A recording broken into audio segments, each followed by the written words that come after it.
There's very strong reason to believe with this that from the first moment they made multiple moves at all levels of the institution to contain it, based on the autopsy, that this young man was simply executed on the streets of Chicago by a police officer.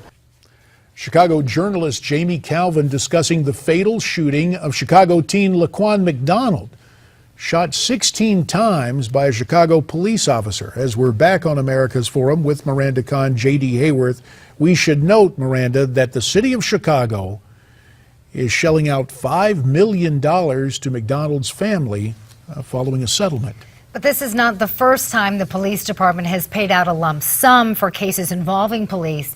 Just last year, the city paid out $54 million in verdicts and settlements from lawsuits against the police. Joining us with more on this story, another former congressional colleague, Michael Patrick Flanagan, who used to represent Chicago and the state of Illinois in the Congress. He's currently the president of Flanagan Consulting, and remaining with us from Newsmax Washington, another colleague, Pete Hoekstra. Michael, what's going on in Chicago? Well, the police have suffered horribly under this administration, the Emmanuel administration, and they've had a, how do I put this? The police in Chicago have always been given a very long leash by the public and by various administrations in the past. But they've always been really well funded as well, and Chicagoans have always had a pretty patient view with the police. They'd rather have the settlements than lawlessness. I think now you're seeing that the police are not funded well enough, that there's a shortage of them, that they're not in the proper areas, and they're not doing the proper work that they need to be done. They're augmented by auxiliary police forces. For example, the Reverend Farrakhan has a contract to police the Chicago housing projects and other things there.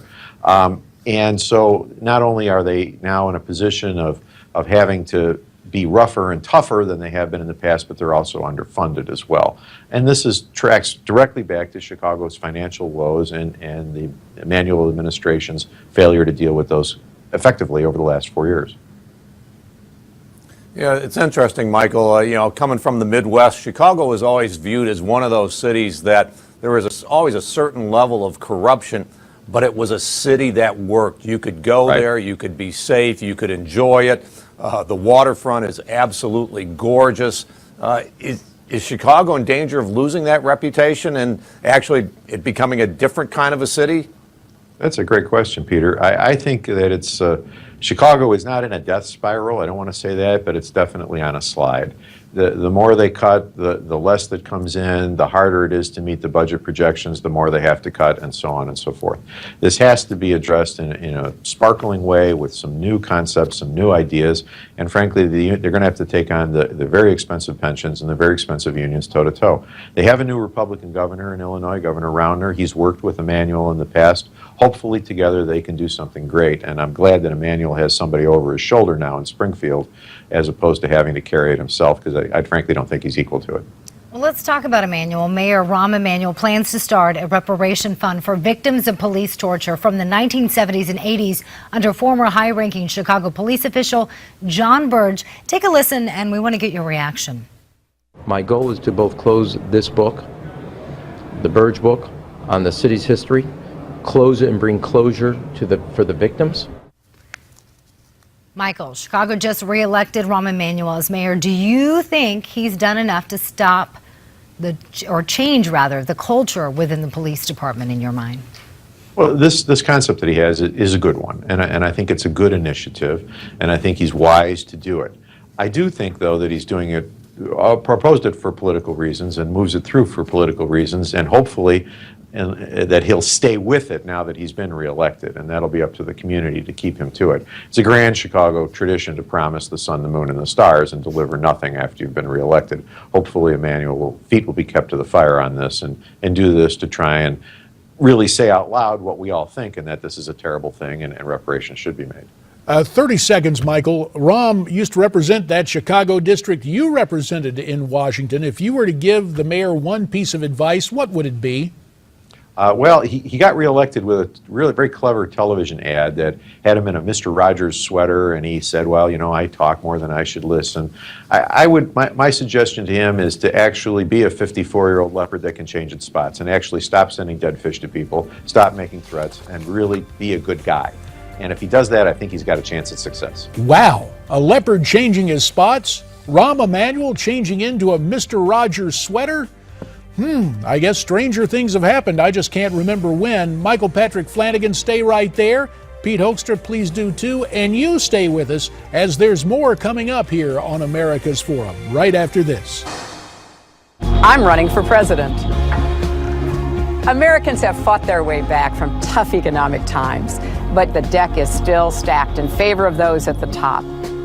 Everyday Americans need a champion, and I want to be that champion. Hillary Clinton, her big announcement sent out via social media. She was running for president. Social media includes Twitter. And Miranda, it looked initially as if Hillary was a big hit on Twitter. Yeah, but online approval is not difficult to manufacture, apparently. According to reports, more than 2 million of her Twitter followers are fake. And that's raising the question, is she really as popular as everyone thought? Well, let's continue our conversation with some guys who have run for office, as have I, former Congressman Michael Flanagan and Pete Hoekstra. So, gang, if these reports are true, and Michael, again, I know Hillary grew up in the Chicago suburbs. Is this a standard Chicago thing just adopted now for Twitter? Yes. Yes. I mean, it's invent voters, invent results, and then display them as accurate. Yes. Yes, this is a Chicago thing. Yes. Yeah, Michael, to me, it's starting to feel like the whole campaign is kind of a house of cards and waiting for just the right wind to blow or for, you know, the one card to be pulled out of the stack, and the whole thing is going to collapse, whether it's going to be the emails, the server, or what, you know, the policies in Libya. It doesn't feel like a rock solid campaign, and this is just another symptom. I think you're right, Peter. I think it's illusory. I think she's sleepwalking through this campaign because she knows she's going to be coronated by her party. And so I think, has reinvented herself in her own mind and is starting the campaign as a newborn babe in her own mind, but everyone else is highly cognizant of who she has and her absolutely remarkable past, and not in a good way. The ad they just played is amazing. She says, well, we've all come back from tough economic times, and I want to help you. Well, during those tough economic times, Mrs. Clinton, you became worth over $100 million. They weren't so tough for you. I mean, how can they not know that people would understand that as soon as they hear that? I mean, they're absolutely tin-eared. But you're bringing up how much money she made, but didn't she at one point, Michael, correct me if I'm wrong, mention how she went through bankruptcy? They were like flat out broke? Not bankruptcy, but I think it was that they were struggling. They had no cash when they left the White House. It wasn't that long ago. Yeah, it was after leaving the White House. Yeah, they left the White House with no money. I weep for them. I weep for them nightly, thinking of the struggles that they had.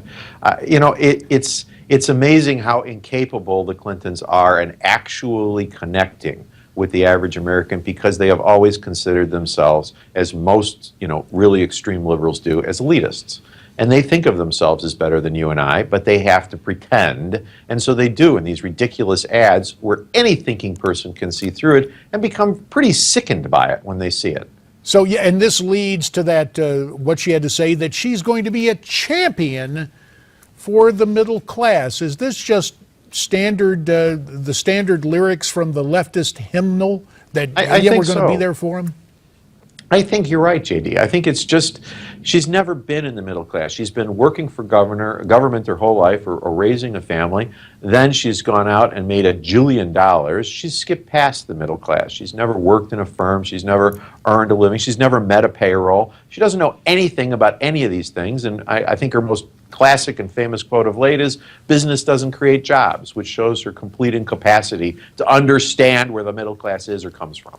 Real quickly, though, Michael, will any of this matter to people who are independent or who happen to call themselves a Democrat? Will this change their vote?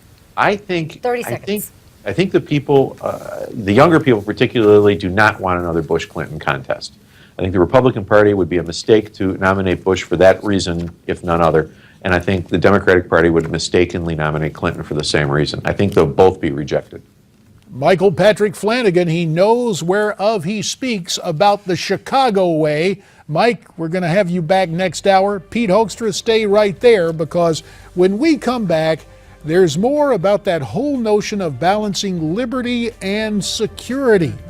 Are our intelligence operations domestically finding out too much about law-abiding Americans? That's a question we'll ask and possibly answer right after this timeout.